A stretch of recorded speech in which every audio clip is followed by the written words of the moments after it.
So you want to become smart. In most of the world, you're told that it takes 12 years of school, plus 4 years of college, plus 6 years of graduate school to become smart. But what you actually become is homeless. That's not even a joke. But on the bright side, when you make a Reddit post about how you can't get a job, you can do it in perfect English. If you haven't guessed by the title, becoming smart is actually very easy. Even if you think your genetics make you dumb, if you compare yourself to every other animal, you're actually pretty overpowered. When people like you and me say we want to get smarter, it means a bunch of things. We want to learn useful skills, ideally skills that make money. We want to be good at solving problems, hopefully for money. We want to get better grades and learn difficult subjects to make more money, and also to flex on people. And lastly, we want to sound smart in conversation, just enough so people respect you, but not too much to the point where people think you're a nerd. The problem is, most advice on the internet is so vague and philosophical that even if it works, the only people who could actually follow it are Oprah and Socrates. And if you instead look for specific advice that you can actually try right now, this is what you get. Eat blueberries cause they're brain food. Drink black coffee. Exercise. Sleep more. Take IQ tests.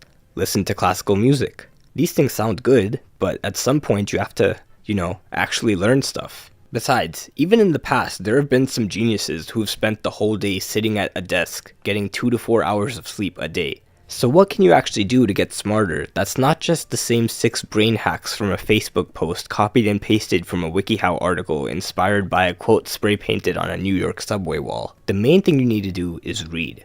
What kind of reading? It depends. Fiction is good for learning to read faster, and it gives you a better vocabulary.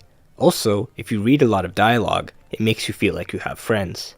But most people go straight for nonfiction, which indeed is the key to being able to casually drop interesting knowledge in conversations. For example, just by reading this book, you can come off to anyone in conversation as someone who knows history. The key is to not be obnoxious about it.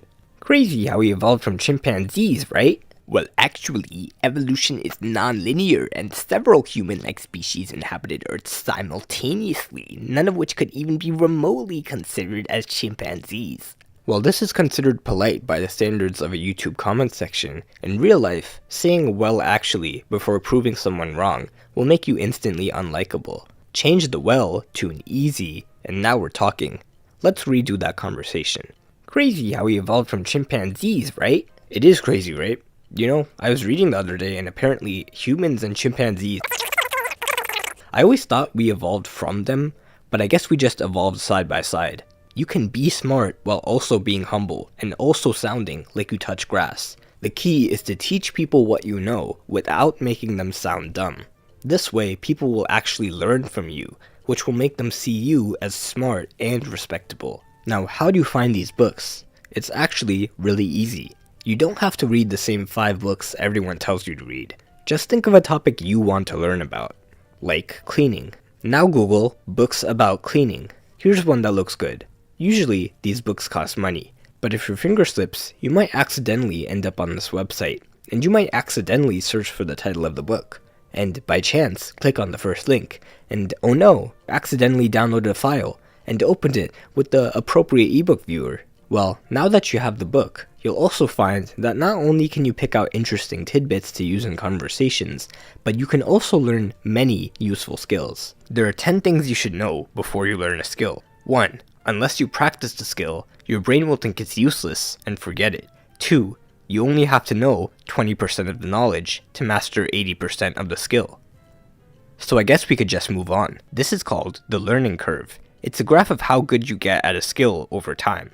As you can see, just by practicing a little bit, you can make a lot of progress in the beginning. But you have to practice. No one ever learned how to tie a tie by watching how to tie a tie. You only learn how to tie a tie by watching how to tie a tie while tying a tie. The same applies to reading. Books only make you smart if you give your brain a reason to remember the stuff in the book.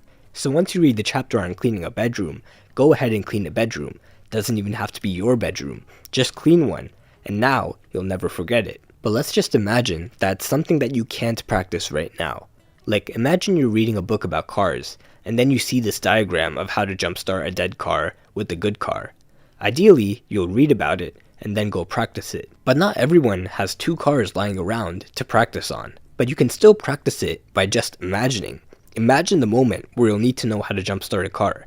Put yourself in the situation, find a video, and pretend that's your car. By imagining the whole process from start to finish, you just convinced your brain that you used all that information, and now you'll remember it. Meanwhile, the person who just looked at the diagram and tried to memorize it still won't know what to do if they ever had to jumpstart a car.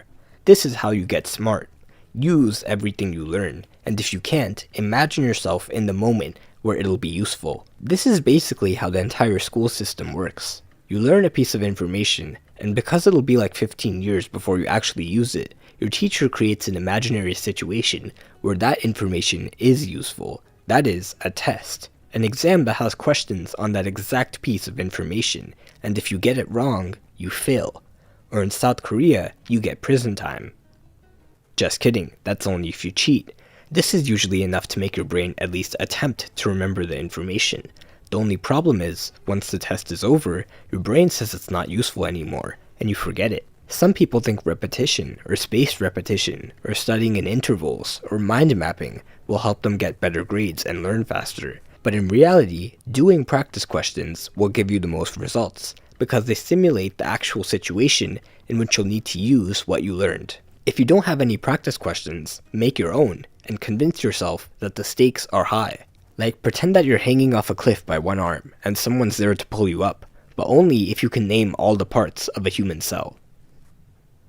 Learning information and making it seem useful to your brain is all you need to get smart. And this is why textbooks are the S-tier format for becoming smart as fast as possible. There's no fluff, no hand-holding, no distractions, just pure information, and a bunch of practice questions. And if you can't solve them, you have to flip all the way to page XXXVVIII in the appendix to get help. Textbooks aren't for the casual learner, because it's not as fun as watching a YouTube video on the topic and forgetting it all an hour later. But if you're ever up to the challenge, there is a website you might accidentally end up on, where you could accidentally download free textbooks on any subject you want. But before you do that, I'm collecting donations in the form of subscribes to fund the next video.